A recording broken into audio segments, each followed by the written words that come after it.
Welcome to Global Insights Unveiled. Today, we're diving deep into, well, a really critical discussion: the growing need for geopolitical expertise right inside the corporate boardroom. And our guide for this is the recent work of Seven Cater. Now, she's the CEO of Forward 1919 Global Strategic Advisory based in Brussels, a certified European board director with ECOD, that's, a major European body for directors, underlining her governance know-how. And she's also a senior expert in geopolitical foresight, EU affairs, and international strategy. So we'll be digging into insights from her article, Boards Need Geopolitical Experts Now, and some related presentations she's given. Exactly. And our mission today really is to get a handle on why having these geopolitical and international strategy experts on boards has gone from being, let's say, a good idea to something absolutely essential now. We want to explore, what skills they actually bring to the table and why it's just so vital for navigating the world we live in today, which is, let's face it, incredibly complex. It's all about understanding how corporate leadership and global strategy are changing, maybe faster than ever before. Yeah. So perhaps we should start with where boards have traditionally put their focus. Yeah, exactly. What were boards historically looking at? What were their main jobs, so to speak? Traditionally, you'd see corporate boards focusing on, well, the fundamentals of governance. Mostly that meant financial stewardship, Hmm. making sure the company's finances were sound, assets managed responsibly. Then there's risk management, spotting threats, trying to lessen their impact. And of course, regulatory compliance, just making sure the company played by the rules, all the laws and regulations. Right, the absolute cornerstones. But as Cater points out, and this really hits home, those traditional pillars, while they're still completely vital, they just aren't enough on their own anymore in this interconnected world we're in. We're seeing this huge rise in international complexities that demand, well, a much wider view. Precisely. The global economy is so intertwined, and geopolitical shifts happen so fast, often unpredictably.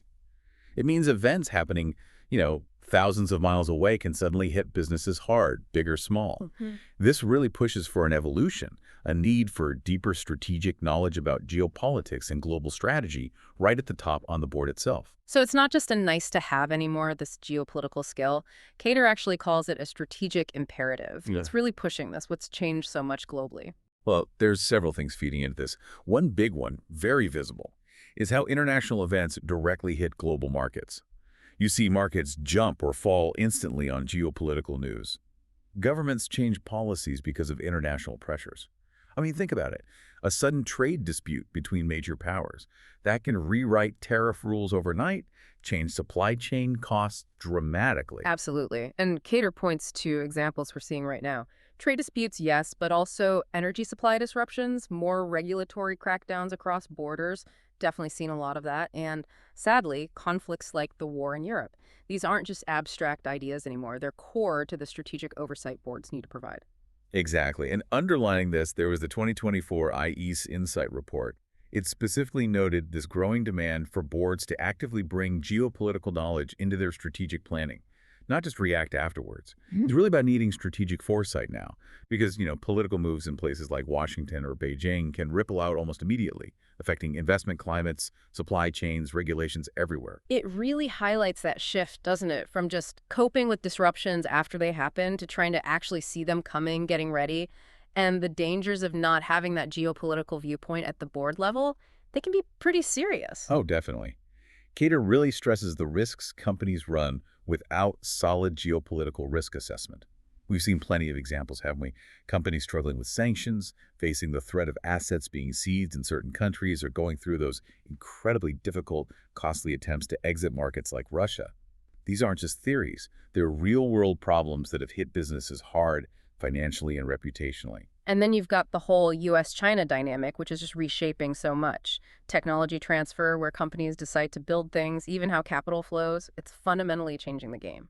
And what's really telling is this preparedness gap that EY research uncovered. They found only a 29% less than a third of board members feel their organizations are actually ready to handle geopolitical risks properly. That leaves a huge 71% feeling exposed, even though, as the research notes, any company with global operations has essentially 100% exposure to these events. Wow, that's a stark difference. So, okay, given this clear need, what specific skills, what capabilities do these geopolitical strategists actually bring? How do they help bridge that gap? They bring a really valuable mix of skills. One key thing is setting up what you might call early warning systems.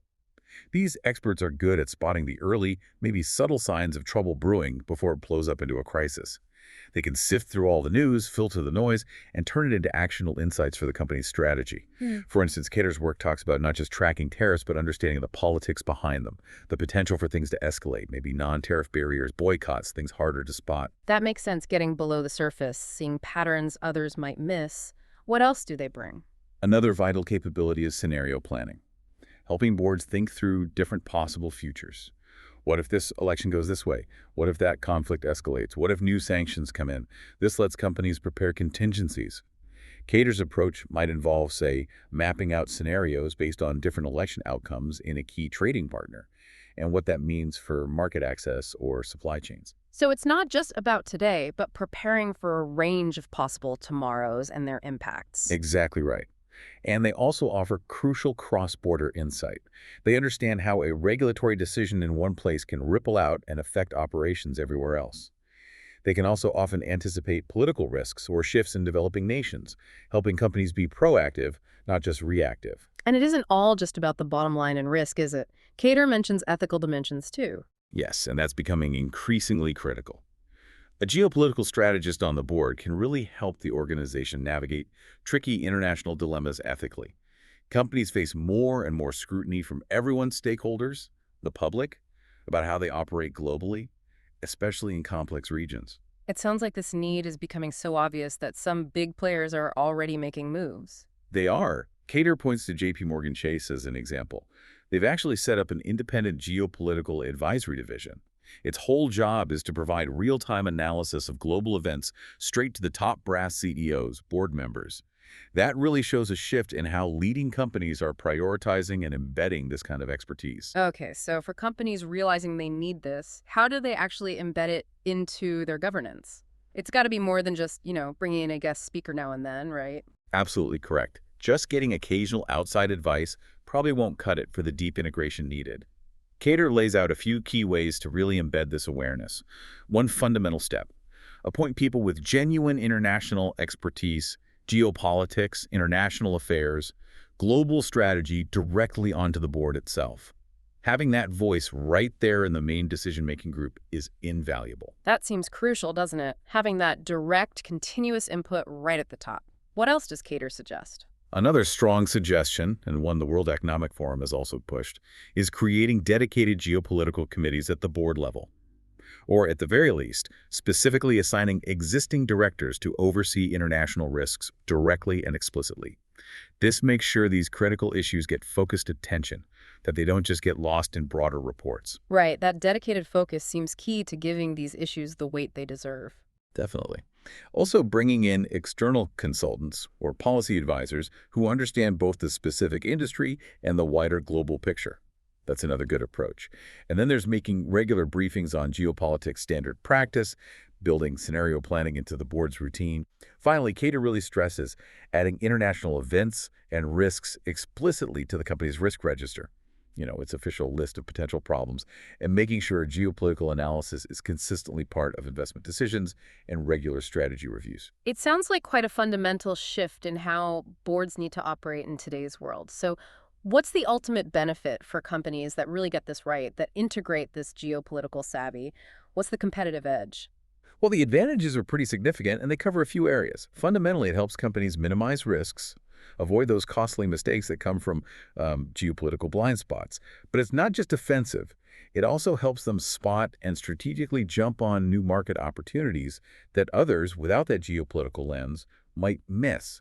So it's protecting the downside, but also boosting the upside potential. So it's proactive, not just defensive. It can actually drive growth, too. Precisely.